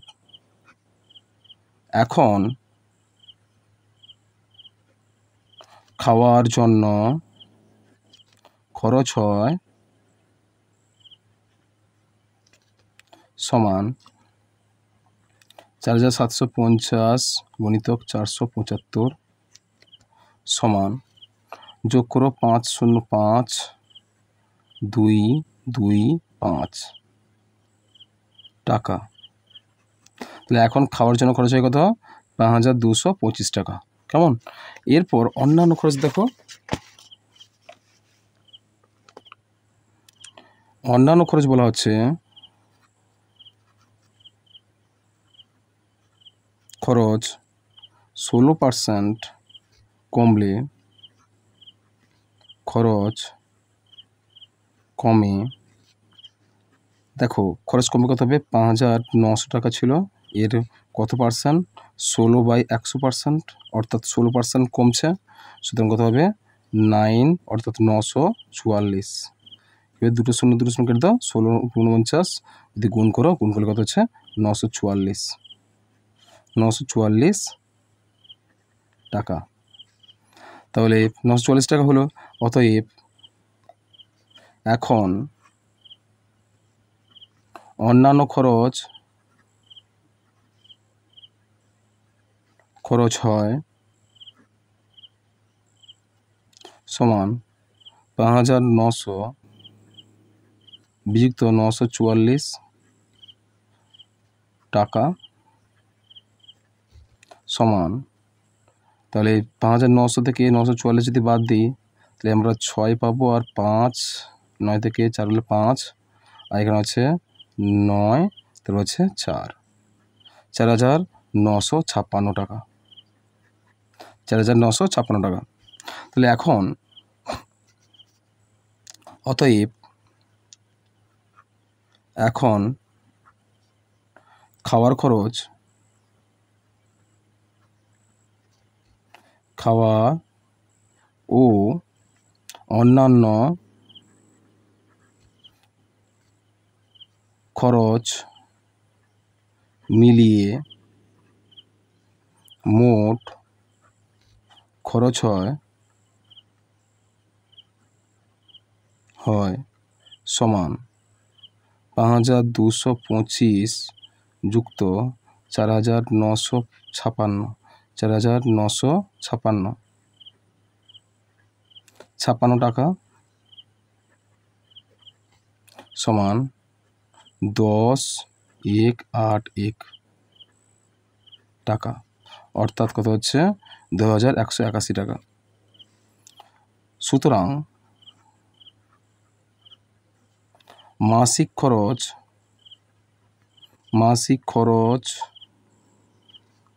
কতটা কমবে?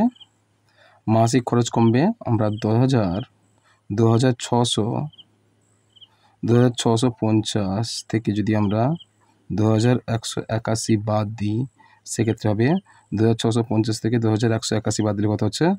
469 টাকা। তাহলে কত হচ্ছে? তাহলে মোট মাসিক খরচ বাড়বে না কমবে? তাহলে কমবে। কত টাকা কমবে? 469 টাকা কমবে। কত টাকা কমবে? 469 টাকা কমবে। চলো পরের প্রশ্ন দেখি আমরা। পরের প্রশ্ন বলা হচ্ছে তোমার বাবার বয়স 52 বছর। বলা হচ্ছে তোমার বাবার বয়স 52 বছর 4 মাস 20 দিন। তোমার জ্যাঠামশাই তোমার বাবার চেয়ে 3 বছর 10 মাস 26 দিনের বড়। তোমার জ্যাঠামশাইয়ের বয়স কত? জ্যাঠামশাই বাবার থেকে নিশ্চয়ই বড় হবে। তাহলে কত বছর কত মাস কত দিনে বড়? 3 বছর 10 মাস 26 দিনে বড়। তাহলে এক্ষেত্রে আমরা কী করবো? বাবার বয়সের সঙ্গে জ্যাঠামশাই যতটুকু বয়স বড়, আমরা সেইটুকু বয়স আমরা যোগ করে দিলে তাহলে জ্যাঠামশাইয়ের বয়স বের করতে পারবো আমরা। তাহলে প্রথমে কি লিখবে? যেহেতু বাবার বয়স সমান 52 বছর 8 মাস 20 দিন,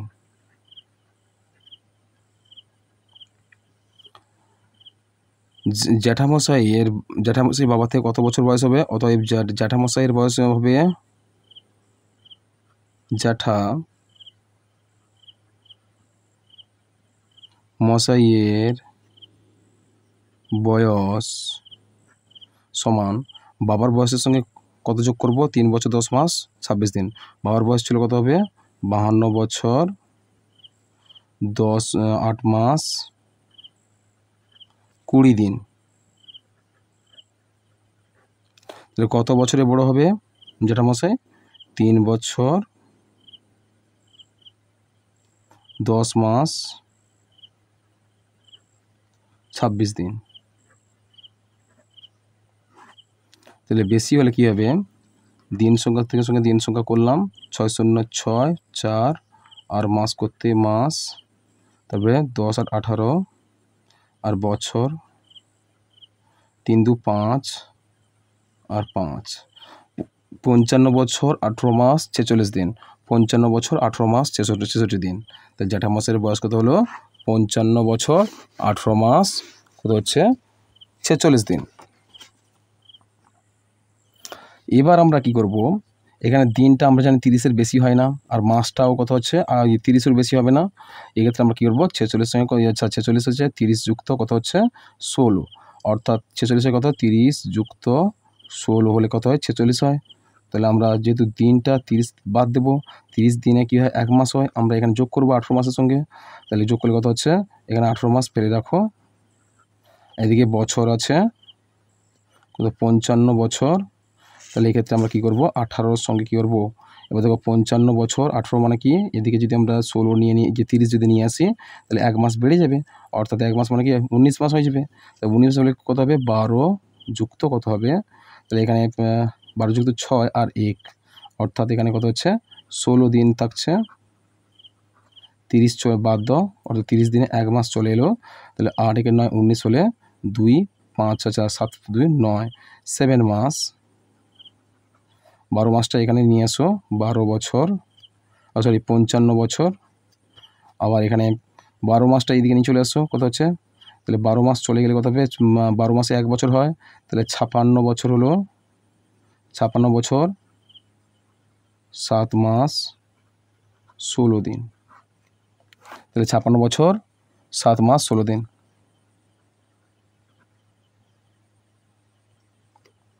বোঝা যাচ্ছে? চলো পরের প্রশ্ন দেখি আমরা। পরের প্রশ্ন বলা হচ্ছে যে 15 ডিসেম্বর তোমার জন্মদিন, কী বলা হলো, 15 ডিসেম্বর তোমার জন্মদিন। 2013 সালে জন্মদিন ছিল রবিবার। 2015 এবং 2016 সালে তোমার জন্মদিন কী কী বার পড়বে? চলো আমরা এই গণিতটা করি। যেহেতু 2013 সালের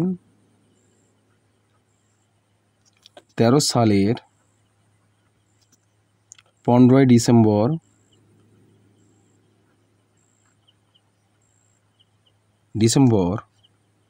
ছিল কী বার বলা হচ্ছে, রবিবার। ডিসেম্বর ছিল রবিবার। এটা তার জন্মদিন, এটা আমার জন্মদিন, রবিবার ছিল। 2013 সালে মানে কি তোমার জন্মদিন ছিল 13 ডিসেম্বর, 15 ডিসেম্বর 2013 সালের 15 ডিসেম্বর ছিল রবিবার। তাহলে এবার আমরা বলা হচ্ছে আমাদেরকে 2015 আর 2016, 2015 আর 2016 সালের কী বলা আছে, 2015-16 সালের তোমার জন্মদিন কী কী বার হবে। দেখো এখানে বলা আছে 2013 সালের 15 ডিসেম্বর ছিল রবিবার হলে 2013 সালটা কিন্তু লিপ ইয়ার নয়। মনে রাখবে, একই কোনো মাসের কোনো একটা নির্দিষ্ট দিন যদি স্থির থাকে প্রতি বছর অনুযায়ী, তাহলে যদি লিপ ইয়ার যদি না হয়, সেক্ষেত্রে কি সাধারণ বছর যদি হয়, সেক্ষেত্রে 1 দিন বাড়বে।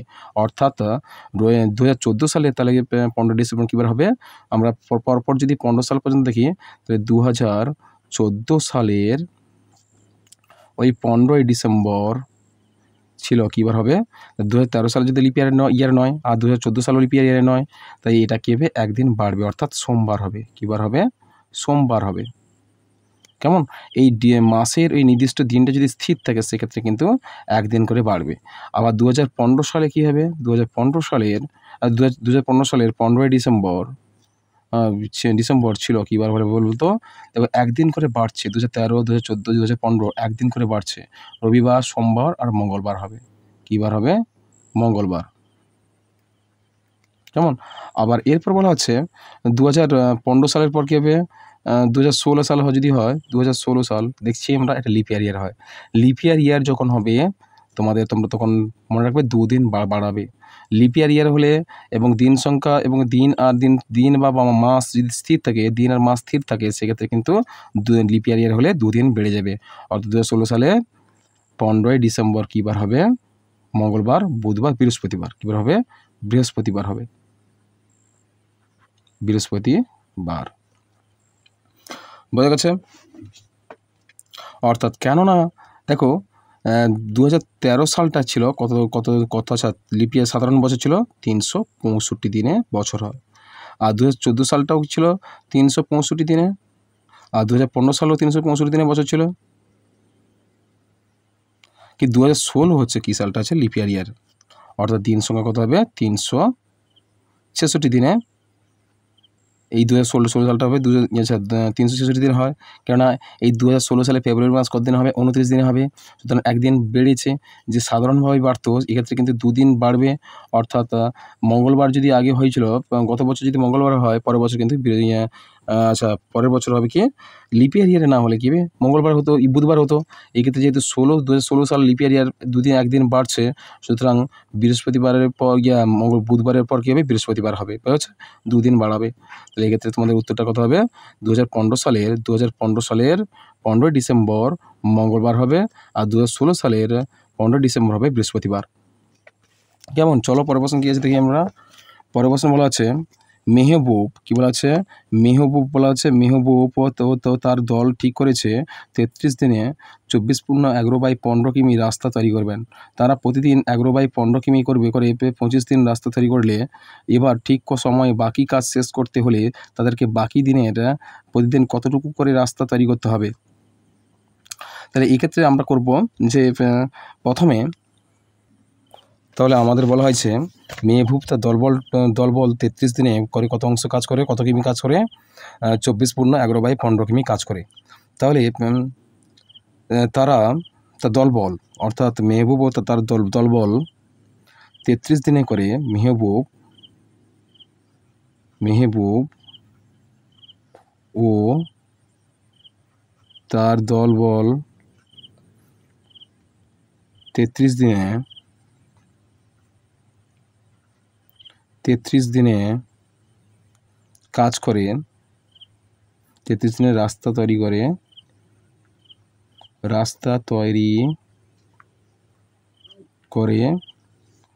24x11 কত হচ্ছে 15 কিমি 15 কিমি সমান কত হচ্ছে 24x11 মানে কি 24 সঙ্গে 15 গুণ করো, 24 সঙ্গে 15 গুণ করলে হচ্ছে 360, আর 360 আর 11 কত হচ্ছে 371। 371 কত অংশ কত কিমি 15, 371/15 কিমি রাস্তা তৈরি করেন। কিমি একক কী দিবে কিমি 371/15 কিমি রাস্তা তৈরি করেন কত দিনে 33 দিনে। 33 দিনে এত কিমি রাস্তা তৈরি করেন। তাহলে 25 দিন, তারপরে দেখো প্রথম 25 দিন তারা প্রতিদিন 11/15 কিমি করে 25 দিনে রাস্তা তৈরি করেন। তাহলে একদিনে করে কত অংশ এত কিমি, একদিনে রাস্তা তৈরি করে 11/15 কিমি 15 কিমি। তাহলে একদিনে যদি 11/15 কিমি রাস্তা তৈরি করে, তাহলে 25 দিনে বলা যায় 25 দিনে মোট রাস্তা তৈরি করে কত, তাহলে 11/15 গুণিতক 25, তবে 15 5 3 15 5 5 25 সমান কত হচ্ছে 11 গুণিতক 5 কিমি। 11 গুণিতক 5 কিমি রাস্তা তৈরি করে, অর্থাৎ 11 গুণিতক 5 মানে কত 11 5 55 কিমি। কত কিমি 55/3 55/3 কিমি 55/3 কিমি রাস্তা তৈরি করে, বুঝেছে? কত দিনে 25 দিনে, অতএব 25 দিনে মোট 55/3 কিমি 55/3 কিমি রাস্তা তৈরি করে।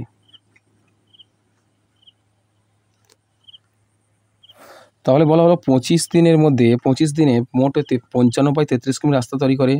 তাহলে 25 দিনের মধ্যে আর কত দিন বাকি আছে? মোট 33 দিনে তাদের মধ্যে তাদের কাজটা শেষ করতে হবে। 33 দিনে তাদের কাজটা শেষ করতে হবে। আর মোট কাজের পরিমাণ হচ্ছে 371/15 কিমি রাস্তা তৈরি করতে হবে। এখানে 25 দিনে তারা মোট তৈরি করেছে রাস্তা 55/3 কিমি 25 দিনের মধ্যে। আর বাকি কত দিন বাকি আছে? বাকি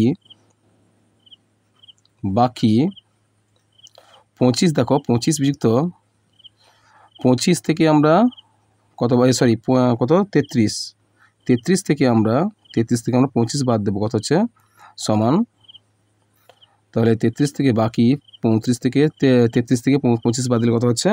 25 থেকে 33 বাদ দিলে 33 থেকে 25 বাদ দিলে হচ্ছে 8 দিন। তাহলে 8 দিনে মোট কত রাস্তা তৈরি করবে? মোট কত আমরা এখানে পেয়েছি 371/15, আমরা বাদ দেব 371/15 থেকে আমরা কত বাদ দেব? 55/3 বাদ দেব। বাদ দিলে কত হচ্ছে? দেখো আমরা 55 কিমি রাস্তা তৈরি করতে পারবে। তাহলে এখানে কী করবো আমরা? 8 দিনে মোট কতটা রাস্তা তৈরি করতে হবে তাদের? তাহলে আমাদের ভগ্নাংশে বিয়োগ করতে হবে। তাহলে 15 আর 3 লসাগু করলে কত হচ্ছে? 15 হচ্ছে। আর এখানে 15 আচ্ছা 371 মাইনাস 3 5 15, 5 55 সঙ্গে যদি আমরা 5 গুণ করি কত হচ্ছে? 275। তাহলে সমান 371 থেকে 275 বাদ দিলে কত হচ্ছে? 96/15। 15 কিমি রাস্তা তৈরি করতে হবে। তাহলে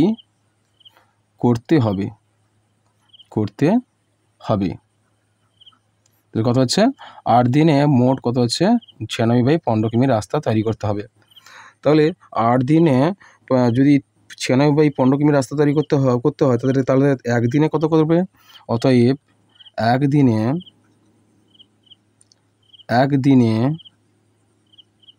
তাদের বা প্রতিদিনে তাদের রাস্তা তৈরি করতে হবে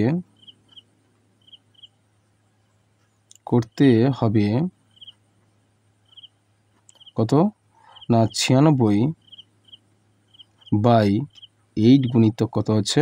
15 কিমি। কত হচ্ছে? কাটাকাটি যদি করে দিই আমরা তাহলে 96 আর 8 একে 8 এক 16, 8 দুগুণে 16 12। তাহলে কত পেলাম? সমান 12/15। আবার কাটাকাটি যদি করি আমরা 3 5 15 3 4 12, 3 4 12, 3 5 15 সমান 4/5 কিমি। তাহলে প্রতিদিন 4/5 কিমি করে রাস্তা তৈরি করতে হবে। তাহলে অতএব বাকি দিনে প্রতিদিন 4/5 কিমি রাস্তা তৈরি করতে হবে। বুঝে গেছে? চলো পরের প্রশ্ন কি আছে দেখি। আমরা 4-এর 3-এর দাগের প্রশ্নগুলো শেষ করেছি। এবার দেখো 4-এর দাগের কী প্রশ্ন বলছে? 4-এর দাগের প্রশ্ন বলছে একের দাগের প্রশ্ন সংখ্যা রেখার সাহায্যে -7 এবং -2 এর যোগফল নির্ণয় করতে বলছে। তাহলে -2 আর -7, তাহলে সংখ্যা রেখার একদিকে থাকছে মানগুলো। তাহলে আমরা যদি সংখ্যা রেখা স্থাপন করি সংখ্যাগুলো মানগুলোকে, আমরা 7 বলেছে, তাহলে এখানে যদি আমরা 0 ধরি, এদিকে +1, এদিকে +2, এদিকে +3, তারপরে +4, +5 এভাবে থাকবে। আর বাম দিকে থাকবে কি? -1, -2, -3, -4, -5, তারপরে -6, -7, তো হচ্ছে -8 পর্যন্ত রাখো, যেহেতু -7 পর্যন্ত আছে। তবে আরেকটা নাও -9। তাহলে এখানে বলা হচ্ছে -7-এর সঙ্গে -2 যোগ করতে বলা হচ্ছে। তাহলে -7 কতটুকু হচ্ছে? দেখো এইদিকে যদি আমি দেখি -7 এইখানে আছে, এই পর্যন্ত হচ্ছে -7 কোন দিকে আসছে? বাম দিকে আসছে। আর এখান থেকে আর -2 1 2 -2, তাহলে -2 আমরা 9 পর্যন্ত নাও, -2 অর্থাৎ -2, অর্থাৎ এটা হচ্ছে -2, এটা হচ্ছে -7। তাহলে হয়ে গেছে সংখ্যারেখা স্থাপন করা আছে। তাহলে অতএব আমরা কি করব, অতএব -2 -7 সমান কত হবে, -9 হবে। কত হচ্ছে, -9। তাহলে সংখ্যারেখা 3টি যোগ করবে, দুটো মান যোগ করবে, যোগ করে কত পাবে দেখো, 0 থেকে নেবে, 1 থেকে 0, আচ্ছা 1 থেকে নয়, 0 থেকে নেবে। তাহলে এখানে টোটাল মানটা কত হচ্ছে, টোটাল মান হচ্ছে -9। টোটাল মানটা কত হচ্ছে, -9 হচ্ছে। ঠিক আছে, তাহলে এইভাবে সংখ্যারেখা তোমরা স্থান ইঙ্গিত করে দেবে। ঠিক আছে, চলো পরের প্রশ্ন দেখি আমরা।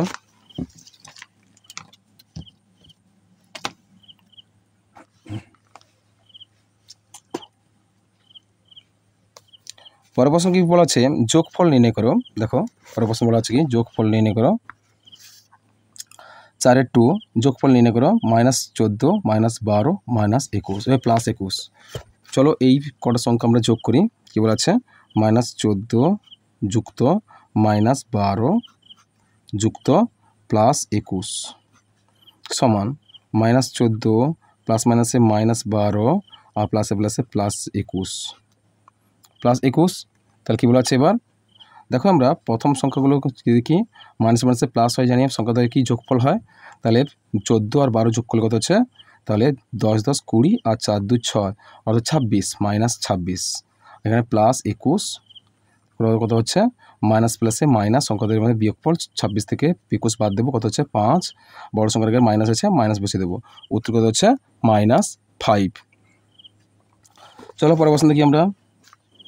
পরের প্রশ্ন কী বলা হচ্ছে, যে সরল করো +-5 + -7 এর বিপরীত সংখ্যা -5।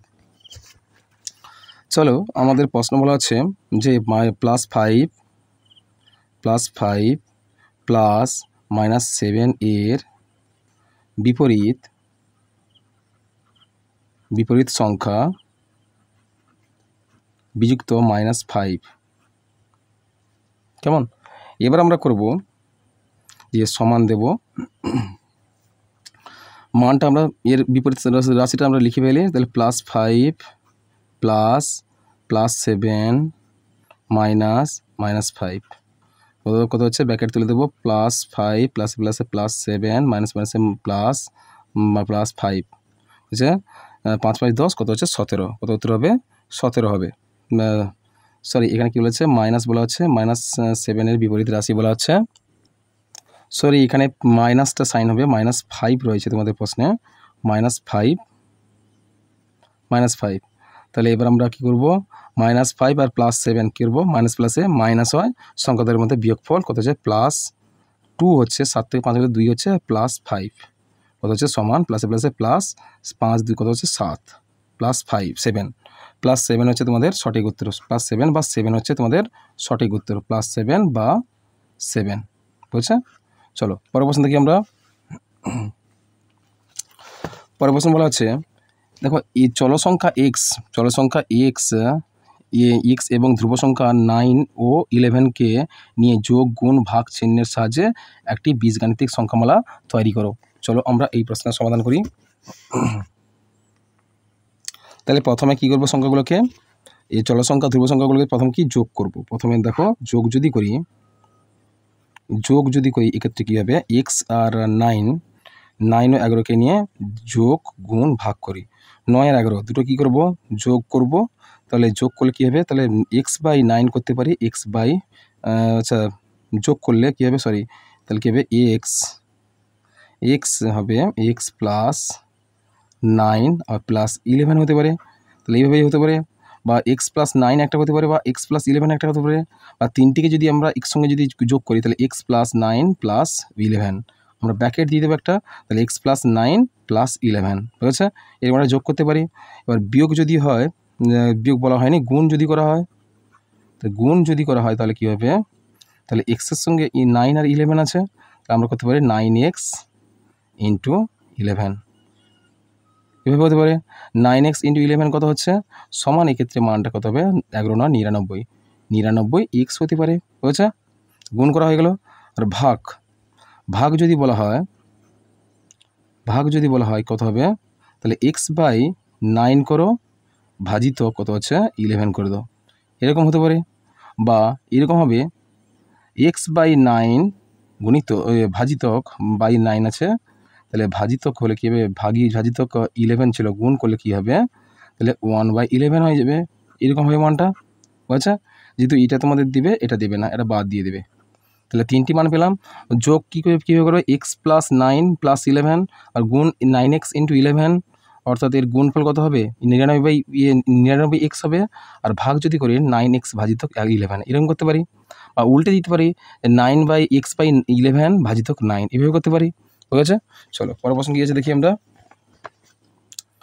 পরের প্রশ্ন বলা আছে প্রদত্ত বৃত্তটির MN, AB এবং SOR কে কী বলা হয়। দেখো এই চিত্র লক্ষ্য করো, আমি এরকম যদি একটা চিত্র অঙ্কন করি, একটা বৃত্তের চিত্র অঙ্কন যদি করি, তাহলে এই ক্ষেত্রে হবে কেন্দ্র বরাবর একটা বৃহত্তম জ্যা অঙ্কন করবে, এর মান দেওয়া আছে, এর উপরটা O, এটা হচ্ছে A, এটা হচ্ছে B। তো উপরে একটা জ্যা, উপরের জ্যা হলো নামকরণ করা আছে M আর N। আর নিচে এই দিকে দেখো এর বৃত্তচাপ একটা অঙ্কন করা হয়েছে, SR বৃত্তচাপ, SR বৃত্তচাপ একটা অঙ্কন করা হয়েছে। বুঝছো? এটা হচ্ছে বৃত্তচাপ। তাহলে এক্ষেত্রে কী হবে, কী বলা আছে আমাদের, এক্ষেত্রে আমাদের MN বলা আছে। MN কে কী বলবো, MN হচ্ছে, তাহলে MN হচ্ছে তোমার জ্যা। বুঝছে? AB হচ্ছে কী হবে, AB সমান তোমার ব্যাস। আর SOR কী হচ্ছে, কোণ। কী হবে, এটা হচ্ছে কোণ। SOR হচ্ছে কি, কোণ। SOR হচ্ছে কোণ। কেমন? তাহলে এবার আমরা পেয়ে গেলাম কী মান পেলাম, জ্যা পেলাম, ব্যাস পেলাম। আর SOR যদি SOR এখানে কেন্দ্রে O আছে, তাহলে SOR যদি হয় এদিকে কোণ হতে পারে। কিন্তু এই ক্ষেত্রে কী বলা হচ্ছে, এই ক্ষেত্রে SOR বা SR বলা উচিত ছিল, SOR নয়, SR হবে। SOR যদি হয় এক্ষেত্রে কিন্তু SOR মূলত হয় না, SR কী হয় এক্ষেত্রে, বৃত্তচাপ হবে একটু, SR হলে বৃত্তচাপ হবে। আর যেহেতু এই টোটাল অংশটা রং করা হয়েছে, তাহলে SOR কোণ না হয় কী হবে, এক্ষেত্রে বৃত্তকলা হবে। কী হবে, বৃত্তকলা। তাহলে টোটালটা যে আমরা আমাদের মার্কিং বা কালো দাগ দিয়ে যে রং করে দেওয়া হয়েছে, এই টোটাল অংশকে কী বলবো আমরা, বৃত্তকলা বলবো। টোটাল অংশকে SOR ওটা বৃত্তকলা, টোটালটা কী বলবো, কোণ না বলে তোমরা লিখবে কি, বৃত্তকলা লিখবে। বোঝা গেছে? আর যদি SR শুধু যদি বলা হতো, তাহলে SR হবে বৃত্তচাপ, SR হচ্ছে বৃত্তচাপ। বুঝা? চলো পরের প্রশ্ন দেখি আমরা। পরের প্রশ্ন বলতে চাঁদার সাহায্যে 187 ডিগ্রি কোণ অঙ্কন করবে। তাহলে এটা তোমরা অবশ্যই করবে চাঁদার সাহায্যে। এই 187 ডিগ্রি কোণটা তোমরা চাঁদার সাহায্যে অঙ্কন করে নিতে পারবে। 187 ডিগ্রি কী কোণ হবে বলো তো, বৃত্তীয় কোণ, প্রবৃদ্ধ কোণ।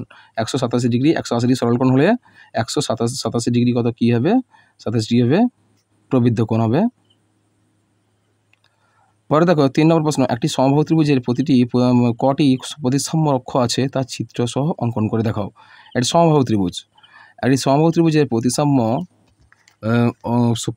অক্ষ আছে, কতগুলো অক্ষ হতে পারে সেটা আমি চিত্র সাহায্যে তোমাদেরকে বুঝিয়ে দিচ্ছি।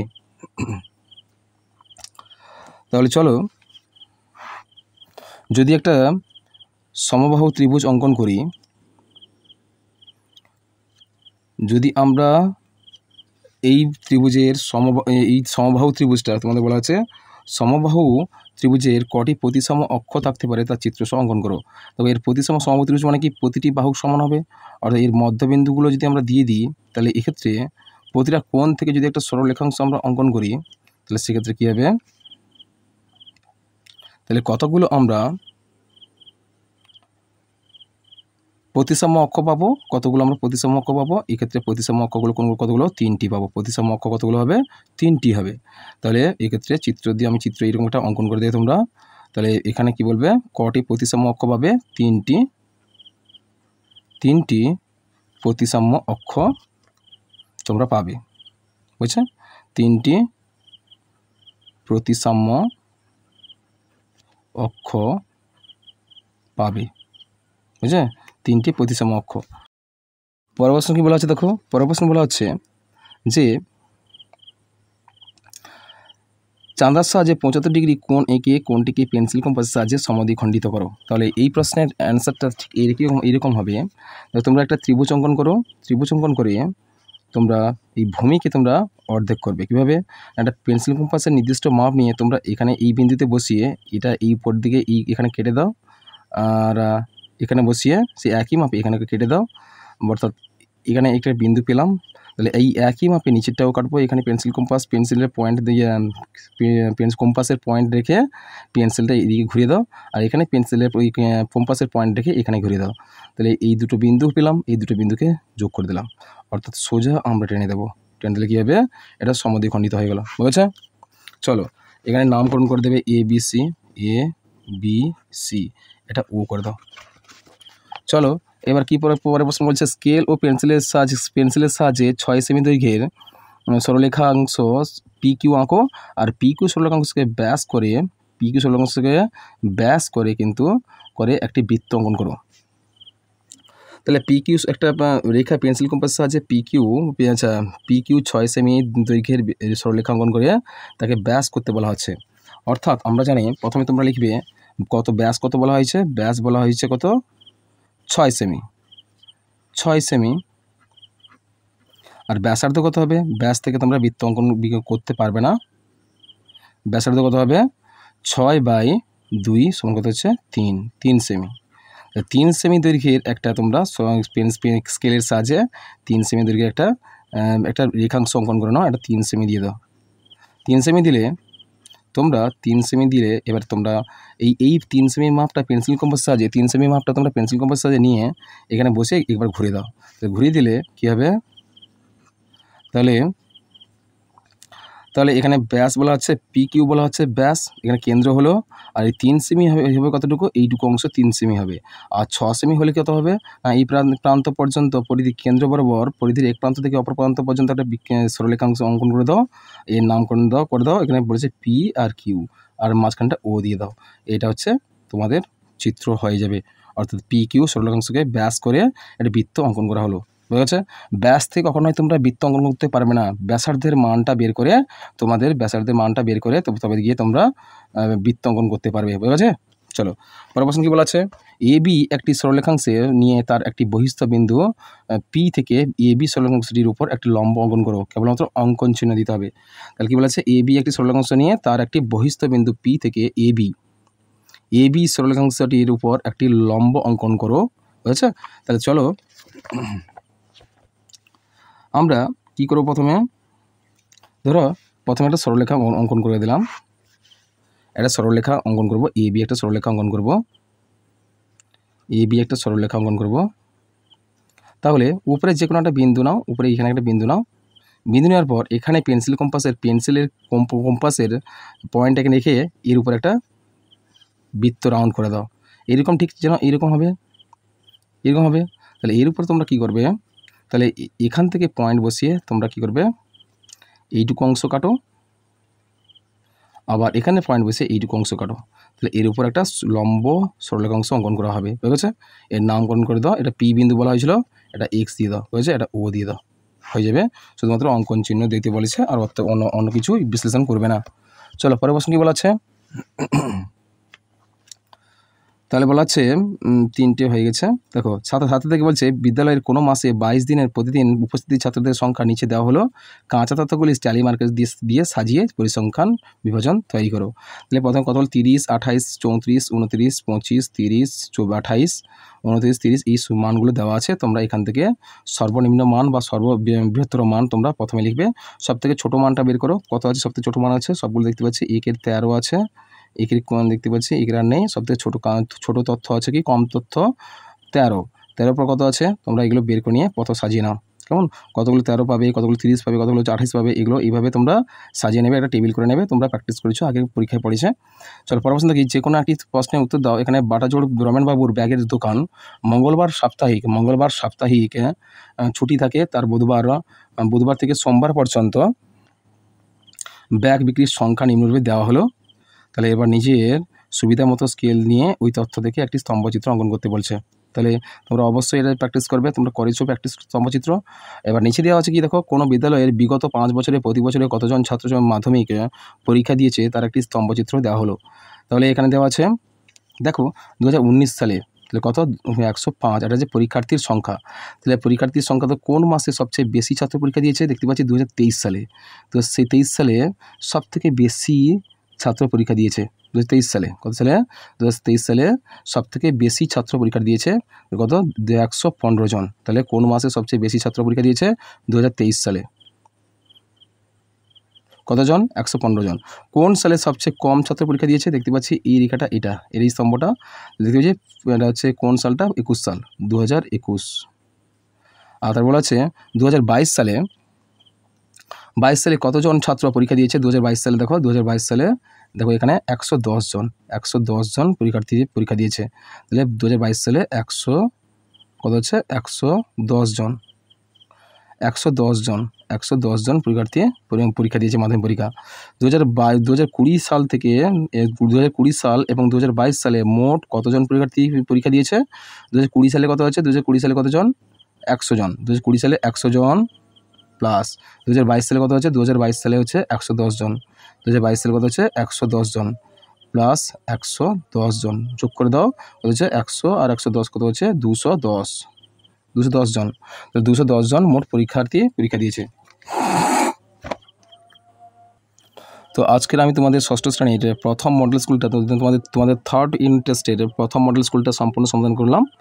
আর এর মধ্যে যে প্রশ্নগুলো আমি অ্যাভয়েড করেছি সেগুলো হচ্ছে তোমাদের কাঁচা তথ্য বের করে ট্যালি মার্কটা দেওয়াটা আমি করে দিইনি, তোমরা অবশ্যই পারবে বলে করে দিচ্ছি না। তোমরা আগের সেকেন্ড সেমিস্টারে তোমরা করেছো বা সেকেন্ড ইউনিট টেস্টে করেছো। আর তারপরে এটা হচ্ছে স্তম্ভচিত্রটা তোমরা এটাও করে দিইনি, এই দুটো প্রশ্ন আমি করে দিইনি। তোমরা যদি বলো তাহলে এই দুটো প্রশ্ন আমি আলাদা একটা ভিডিও করে আমি করে দেওয়ার চেষ্টা করব। চলো আজকের এই পর্যন্ত, তোমার সঙ্গে দেখা হবে পরের কোনো এক ভিডিওতে, বা তোমাদের 2 নম্বর মডেল স্কুলটাই পরের ক্লাসে পেয়ে যাবে। চলো আজকের এই পর্যন্ত।